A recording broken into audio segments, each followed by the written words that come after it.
Dinner was almost over when my mother raised her wine glass and said, "Italy's for those who actually contribute."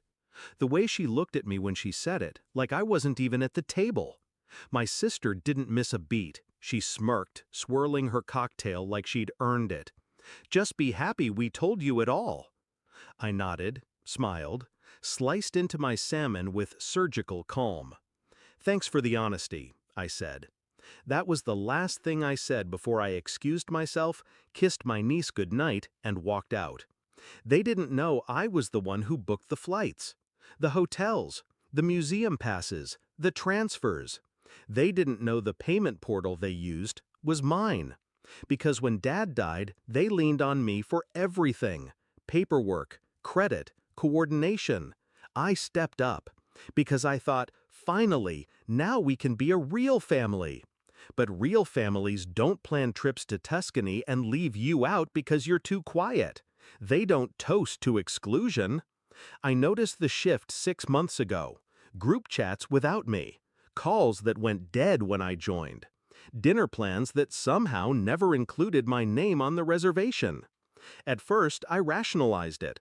Busy schedules, miscommunication. Then my brother accidentally forwarded me a screenshot.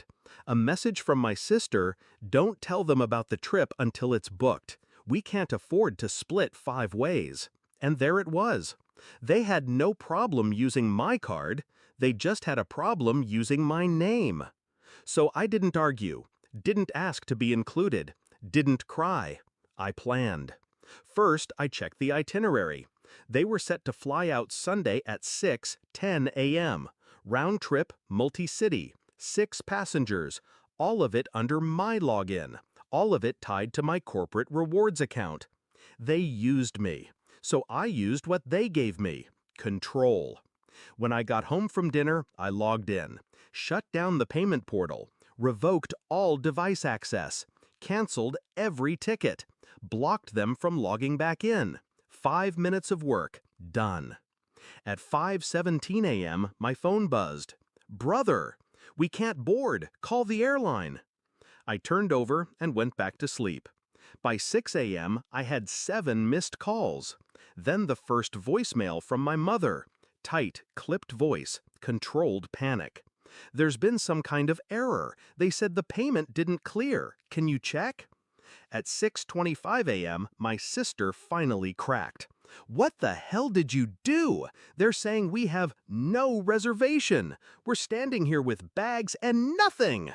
I got up, made coffee, turned my phone off. By 8 a.m., the group chat was a graveyard of accusations. They turned on each other. Who confirmed the flights? Who checked in? Who had the email? None of them did, because I had it all. They thought I'd be the quiet one, the one who pays and stays behind. But silence doesn't mean soft. Silence watches, waits, documents, and then it cuts clean. That afternoon, I sent one message. "Your flight was canceled under the same name it was booked with, mine." No response for 2 hours. Then, finally, my brother broke the silence. "So you sabotaged your own family?" I replied, "No, I just declined to sponsor one that didn't consider me part of it." They tried damage control. Mom offered to reimburse some of the costs, said it was a misunderstanding, asked if I'd reconsider. But I was already on the phone with the airline, transferring the reward miles to my solo account.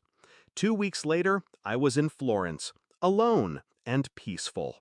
I stood on the Ponte Vecchio, watching the sun bleed into the Arno River, and for the first time in years, I felt weightless. Not because I'd won, but because I'd finally stopped waiting for people who never saw me as family unless I was footing the bill. They wanted Italy. They got a gate number and a cancellation notice. I wanted respect. I got clarity. Revenge wasn't in the sabotage. It was in the silence that followed.